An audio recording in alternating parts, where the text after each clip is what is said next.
හාස්කම් වලට ගන්න දෙයක් කැමතියි. හාස්කම් කියන්නේ ප්‍රകൃති ලෙස අර්ථකථනය කරන්න බැරි යථාර්ථයේ ඉක්මවාගේ සිද්ධි. දැන් මම මේ පොළොවේ ඉඳලා කකුල් දෙක මේ විදියට තියාගෙන ඇවිදගෙන ගියොත් ඒක හාස්කම. නමුත් අපේ සමාජයේ තියෙන හැම හාස්කමකම යථාර්ථවාදී විද්‍යාත්මක පක්ෂයක් තියෙනවා. ප්‍රශ්නේ තියෙන්නේ ඒ විද්‍යාත්මක විශ්ේ අර්ථකථනය කළ හැකි දේවල් හාස්කම් ලෙස ජනතාව වරදවා වටහා ගැනීම. ඒක අපේ සමාජයේ පරිහානියට සමාජයක යහපැවැත්මට ලොකු බාධාවක්.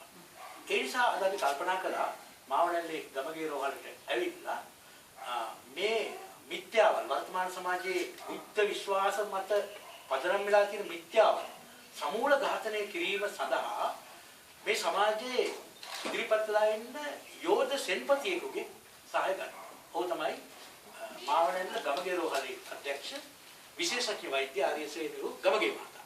අද මෙහිදී විශේෂ මේ සකස් කිරීමක් තිබෙනවා පේනවා ඇතිවට. මෙහි තිබෙන්නේ මේ කෙනෙකු ගල් කිරීම. ගල් කිරීම කියන එකෙන් අදහස් වෙන්නේ අපි සාමාන්‍යයෙන් ගල් කියන්නේ මේ පාෂාණ වලට පාෂාණ භූත කිරීමක් නෙවෙයි දරදඬු කරවීම. සාමාන්‍යයෙන් අපේ ශරීරය මේ නම්‍යශීලී කෙනෙකු ගිය ගියාට පස්සේ පැය දෙකකට ඊට පස්සේ අර රයිගොමෝටිව් කියන ස්ට්‍රක්චර් තුළ පමණයි ඔව් ඊට පස්සේ මම ශරීරයේ ගල් වෙන්නේ. ඒකෙන් අර ප්‍රයිමරි ටැක්සිඩිවිටි කියන මැරිච් එකයි ගල් වෙන්නේ නැහැ. එමන් විමානම් දැන් කොහොමද නැමිලා ඉතින් පැය දෙකක් විතර කියන කරගෙන වෙන්නේ. නමුත් පණ තියෙන කෙනෙකුට ඔක් කරන්න බෑ කියලා අපි කවුරු හිතාගෙන හිටියේ. එහෙම කරන්න පුළුවන්ලු ජීවම් බලය. පණ තියෙන කෙනෙක් ගල් කිරීමක් පැත්තකින් දරදඬු කිරීම. මල මිය ගිහින් පැය දෙක තුනක් ගිය කෙනෙකුට දරදඬුව තියෙන ජීවිතයට ජීවත් වෙලා ඉන්න කෙනෙකුට බෑ කියලා. කවුරුත් කියනවා. ඒ නිසා පහුගිය දවස්වල රූපවාහිනී පොහොය වැඩසටහනකදී එවැනි වැඩසටහනක් ඉදිරිපත් කළ විතර භික්ෂුවක් සමාජ විශාල මේ කතාවකට ආందోලනයකට ලක් වුණා. නමුත් බුදුදහමට කිසිදු සම්බන්ධයක් නැති සම්පූර්ණ මිත්‍යා දෘෂ්ටි විශ්වාසයක් තමයි සමාජගත කරන්නේ. ඒ නිසා අපි විශේෂඥ වෛද්‍යතුමාට ආරාධනා කළා මේක ගැන එතුමාට අත්දැකීම් තියෙනවා. 1960 දශකයේ ගාන රික්මන්ඩ් විද්‍යාලයේ ඉන්න කාලේ ඉඳලා එතුමාට මේ ගල් වීම එමෙතන දරදඬු වීම පිළිබඳ අත්දැකීම් තියෙනවා. වෛද්‍යතුමනි මේක හාස්කමක් කියලා දැන් හැමෝම කියනවා. දැන් ඔබ මේට කලිනුත් අවස්ථා කීපයක ගල් වෙලා තියෙනවා. එහෙම නැත්නම් පාෂාණ මේ දරදඬු වෙලා තියෙනවා. එතකොට මොන තත්ත්වයන් යටතේද දැන් මම පළවෙනි මාන කැමති අන්තරවලිනුත් මේක කරන්න පුළුවන්ද? ඔව් මෙහෙමයි දැන් අත් වශයෙන්ම මම පළවෙනිම මේ ගල්වීම දැක්කේ තිලක් කිව්වාගේ රිෂ්මන් විද්‍යාලයේ ශිෂ්‍ය නායකයෙක් හැටියට අපි අර මෝහන රංගන සඳහා අපේ තිලක් නෙවිල් සිල්වා මහත්මයා ගෙන්නලා ඔහු අර මෝහන තත්වයන් යටතේ මේ පුටු දෙකක අර මේ උඩ කෙනෙක් දරදඬු කරලා තියාගෙන හිටියා. ඒ අත වශයෙන් මට හිතුණා මේක එදා මේ විද්‍යාව හදාගෙන මේ විද්‍යාත්මක විදිහට හිතන ශිෂ්‍යෙක් හැටියට මේක එහෙම නැතුවත් බැරිද කියලා. ඉතින් මම මගේ යාළුවන් ඉදිරියේ මම ගෙදර ඇවිල්ලා ඉවරලා ඒ විදිහටම අර පුටු දෙක ඉදිරියේ බෙල්ලත් ඒ වගේම කකුල් දෙකත් වලු කරක් තියලා මේ ඉස්සෙල්ල යටින් අල්ලගෙන ඉන්න කියලා ඊට පස්සේ ඇඟ දරදඬු කරගත්තාම මේ ඉන්න පුළුවන්. ඒක නිසා මේක සාමාන්‍ය ශක්තිය තියෙන පේශීන් වර්ධනය වෙච්ච පුද්ගලයෙකුට කරන්න පුළුවන් දෙයක් කියලා හොඳට පේනවා. ඉතින් ඊට පස්සේ අපි ඒකේ තරම් ඒ ගැන ලොකුට හිතුවේ නැහැ. නමුත් අර පහුගිය දවස්වල ඇති වුණු අර රූපාණි වැඩසටහන නිසා මේක දැක්කම ඒත් වශයෙන්ම මට හිතුණා මේක මෙහි ඇති ලොකු හාස්කමක් නැහැ කියන එක පෙන්නන්නත් ඒක විද්‍යාත්මකව විශේෂයෙන්ම වෛද්‍යවරයෙක් හැටියට මම මේ ගැන විග්‍රහ කරනවා නම් අපි දන්නවා අපේ කොඳු වැට පෙළ සාමාන්‍යයෙන් උඩු අතට මේ උත්තල වෙලා තමයි තියෙන්නේ. එහෙම උඩු අතට නැවිලා තියෙන්නේ.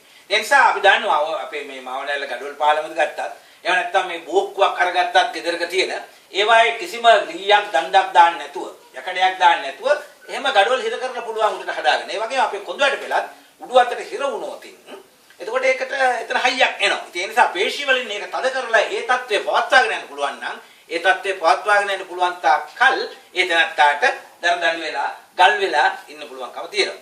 ඉතින් අපිට ඕන නම් ඒක දැන් අත්හදාගන්න පුළුවන්. ඔව් ඊට කලින් වෛද්‍යතුමනි ඔබතුමාගේ දොස්තර විස්තර පොතේ අපූර්ව කතාවක් මට කියවන්න ලැබුණා. එක්තරා තරුණියක් ඔබතුමාගේ රෝහලට ගේනවා මේ විදිහටම ගල් වෙලා. ඊට පස්සේ පිරිමින් 4 දෙනෙක් මම මතක හිටියට ගියේ 4-5 දෙනෙක් අරගෙන ගේනවා.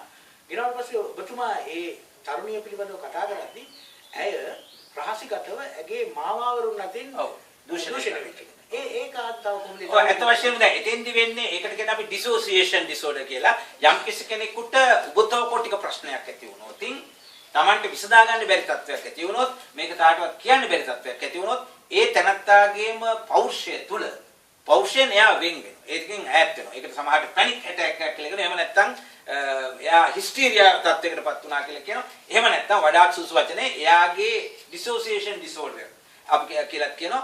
ඒ තනත්තා ඒ තියෙන තමන්ගේ පෞරුෂයෙන් ඈත් වෙනවා. ඉතින් ඒ නිසා ඒ වෙලාවේදී අර සිහි මුර්ජා වෙලා නැහැ. නමුත් සිහි මුර්ජා වූ ස්වરૂපයක්. ඒ වගේම තමන්ගේ තියෙන සාමාන්‍ය මානසික මට්ටමින් ඈත් වෙලා මේ ඉන්න තත්වයක් තියෙනවා. ඉතින් ඒ තත්ත්වය තමයි විතරක් මගේ ඒ පොතේ දකින්නේ. ඒක සිතාමතා කරන්නක් නෙවෙයි. අත වශයෙන් මේක ඔහුව සිතාමතා කරන්නක් නෙවෙයි. එයාගේම අර මේ තත්වයක් ඇති වුණාම එයාගේ මානසික මට්ටම තුලම ඇති වෙන්නා වූ වෙනසක් හැට තමයි ඒක කියන්නේ. ඒක මානසික වශයෙන් වෙනස් වූ තත්ත්වයක්. ඒකට ස්ටූප එමුද ස්ටූපෝ ඔය ඒ තත්ත්වය තමයි කියන්නේ. හරි. එහෙනම් දැන් අපි බලමු මේ කිසිම මන්ත්‍රයක් මම හිතන්නේ ඔබතුමා මන්ත්‍ර දන්නවා කියලා. නෑ මම මන්ත්‍ර දන්නේ නැහැ. ඉතින් ඒ නිසා මේ දැන් නැත අපිට කියන්න පුළුවන් මෙතුමා මන්ත්‍රයක් ඔක් කියන්න පුළුවන්. සමාජය කියන්න පුළුවන්. ඔව් ගාල්ලේ ඔබේ ගම ගාල්ලේ ඔය මන්ත්‍ර මාතර ඉඳලා කිලෝමීටර් පොඩි ප්‍රමාණයක් ඉඳලා මන්ත්‍ර ඉගෙන ගෙන ඇවිල්ලා අපි රට්ටන්නද? ඉතින් මන්ත්‍රයක් දන්නේ නැහැ. ඒකට මම හිතන්නේ මේ විතරක් ඒ බ්‍රාම්ටි කෝර් මහත්මයාට තෝ කියවනේ. මොකද කේරළේ ඉඳලා ආවේ. ඔය මේ මලයාලි ගුරුකම් කාර්යය. ඒ ගුරුකම් දැනගෙන තමයි ඔය වැඩේ කරේ කියලා. එහෙම කියනවා. එහෙම නැත්තම් කියනවා තියෙනවා. මොකද අපිත් අවුරුදු 30කට ආසන්න කාලයක් මේ ගැටෙන නිසා ඔය වෛද්‍ය ආර්ය සේනාව ගමගේ යක්ෂවලයක් තියෙනවා. පිළියෙක් නෙවෙයි යකෙක්. ඊට බේරෙන්න දන්නවා. මම හිතන්නේ යකෙක් කියලා. මම ඊට වැඩි කමති දෙවියෙක් කියලා කියනවා. හොඳයි එසේනම් මේ දැන් අපි කරලා හරි හරි හොඳයි. දැන් වෛද්‍යමනේ බඩ විනාඩියක් දැන් මේක මේ හිස තියාගත්තොත් මොකද මේ බෙල්ල වෙනුවට නෑ ඒක ඉතාල වැදගත්. මොකද මේ බෙල්ලේ අපි මේ කොදුවට පෙළේ මේ කියනෝනේ මේ කොදුවට හතක් තියෙනවානේ. දැන් ඒක හරියට මේකට මේ තාන වෙන්න ඕන. එහෙම නැත්නම් එතන මේකක් වෙන්න පුළුවන්. මම නවතත් කියන කැමති මේ හැම කෙනාම මේක මේ ආවට යන කරන්න යන්න එපා. විශේෂයෙන් කුඩා දරුවා. විශේෂයෙන් කුඩා දරුවා. ඒ නිසා මොකද මේ ස්නායු රජ්‍යුව ගමන් කරන්නේ මෙතනින්. ඒ නිසා මේක මේ එකපාරට මේ පිටකොත් එහෙම අද්දක කොහොමද බලන්න තියෙන්න පුළුවන්. ඒ නිසා ඒ වගේ මේ සේෆ්ටි ෆස්ට් පළවෙනිම සුපරීක්ෂාකාරීත්වය ඉතා වැදගත්. අපි ඒක මේ මෙත්තියක් දැම්මේ. මොකද මේ හදිසි අනුතුරු වලට කීරවත් අපි ඉඳ තියන්න හොඳ නැහැ. ඒක නිසා අනිවාර්යෙන් පැහැදිලිවම මේ හිසට තබා ගන්න එපා. තබා ගන්න බෙල්ල හොඳට තාන වෙන්න තියාගන්න. අපි කවුරුත් තේරෙන විදිහට කිව්වොත් බෙල්ල කඩලා යන්න පුළුවන්. බෙල්ල යන්න පුළුවන්. ඒ වගේ මෙතනත් මේ අපේ තියෙනනේ මේ විනුඹේ මේ නැම්මක් තියෙනනේ. අන්න එතෙන් තියාගත්තාම හොඳට පහසුයි. හේතු වෙනවා. ඒක හේතු වෙනවා හොඳට. මෙතන හේතු වෙනවා. හොඳයි. තවෙතර වෙන්නේ. මේක ගන්න පොඩි. දැන් මන්ත්‍ර ජප කිරීම මොකුත් කරන්නේ නැහැ. ඔබතුමා නිකම් දැන් මම කරන්නේ. දැන් මම ඉන්නවා. ඒ වගේම දැන් මගේ ඇඟ මට තද කරගන්න ලේසි මෙහෙම ওই මේ විදිහට තියාගත්තා. ඒ නිසා දැන් මම තද කරගන්නවා. තද කරලා දැන් හරි කිව්වට පස්සේ ඕගොල්ලන් හිමිහිට හරි ගානට උස්සන්න. එක පැත්තට යන්න අරින්න එපා. හරි ගානට උස්සන්න. උස්සලි වෙලා ඒක අඩියක් විශ්වාස දෙකක් විශ්වාස 10ක් විශ්වාස එකම තමයි. නමුත් වැටෙනවා මේ පොතකට තියෙන මේ අවදානම වැඩි. ඒක නිසා ගොඩක් උස්සන්න එපා මේ වයසක මම. ඉතින් ඒකින්ද ගානට උස්සන්න. හොඳයි. හරි. දැන් ගොඩක් මේ විදියට වුණා. මට හොඳට කතා කරන්න පුළුවන්. SP ගහන්න පුළුවන්. හරි දැන් තියන්නේ. ඔය මන්ත්‍ර බලෙන් කරද්දී සිය නැති වෙනවා. ප්‍රකෘති සිය නැති වෙනවා. ඇත්ත වශයෙන්ම මන්ත්‍ර බලෙන් මේක කරනකොට එතන පොඩි අර ඇනුමක් තියෙනවා. සජෙෂන් කියන එක ඇති වෙනවා. ඒ නිසා එයා සමහරලාට මේ தත්ත්වේ වඩා හොඳින් කරන්න පුළුවන්. විශ්වාසයක් තියෙනවනේ. විශ්වාසයකුත් තියෙනවනේ. මේක මෝහන බලෙන් වෙන්නත් පුළුවන්. එහෙම නැත්නම් මන්ත්‍ර බලෙන් වෙන්නත් පුළුවන්. නැත්නම් පිළිත් බලෙන් වෙන්නත් පුළුවන්. ඒ තුනම වෛද්‍යතුනේ මෝහන යනෝමනේ. අවසානයේදී ඒක මෝහන යනවා. මෝහන යනවා. ඒක මෝහන යනවා තමයි. හරි එහෙනම් මම නැගිටින්න.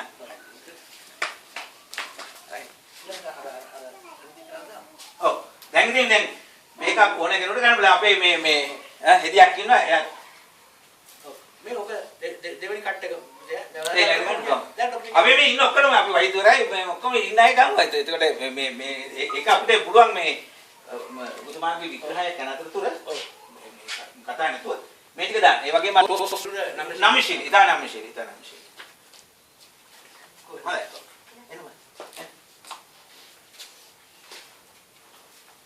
දැන් ආපහු එන විදිය කරන්නේ මේ කතා කර කර අවශ්‍ය වෙන්නේ නැහැ මේ උත්සන එක නෑ.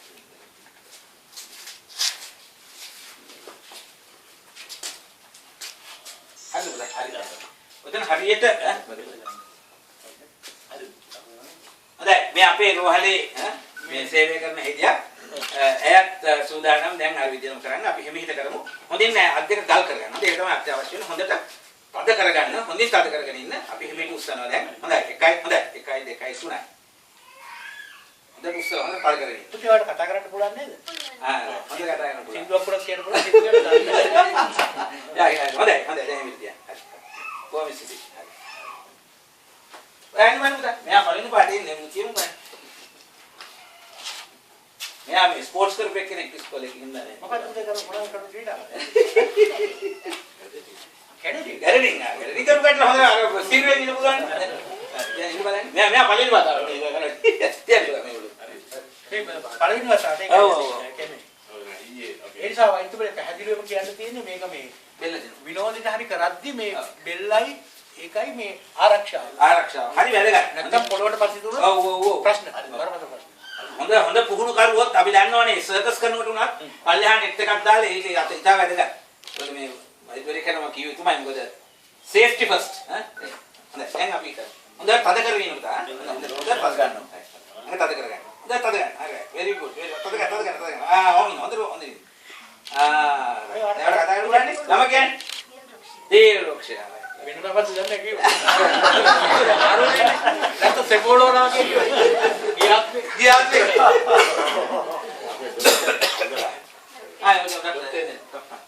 ડોક્ટર ડિલાન ડોક્ટર ડિલાન શું કરવાનું? ડિલાન હેટિયા. ડોક્ટર વાઇન ડિલાન હેટિયા.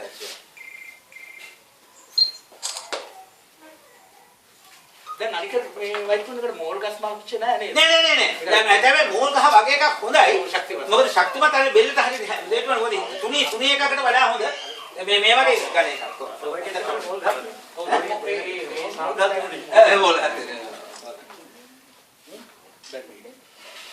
ඉලන් හොඳ මේ ක්‍රීඩා කරපු කෙනෙක් ඉන්න ප්‍රශ්න. හොඳයි එනම් පටන් ගන්න. 1 2 3 ගානට ගෙනියන්න. හොඳයි උඩට රයිට්. ඕකේ. හොඳයි. ඉලන් තව ඉස්සරහට ගියද හැකි. හොඳ තරුණ කතා කරන්න පුළුවන්. හොඳ කතා කරන්න පුළුවන්. දේශපාලන රැස්වීම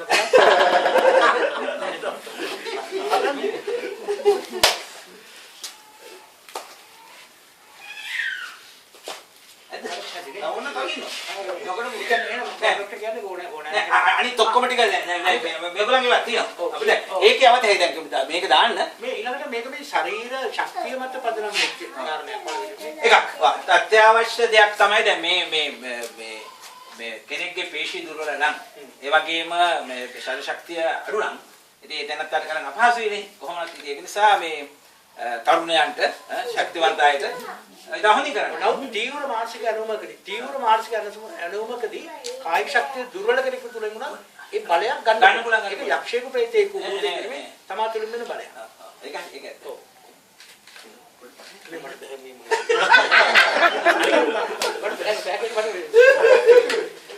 ඒකත් අපි ගල් හයක් උස්සලා බලන්න. අපි නොදන්න මන්තර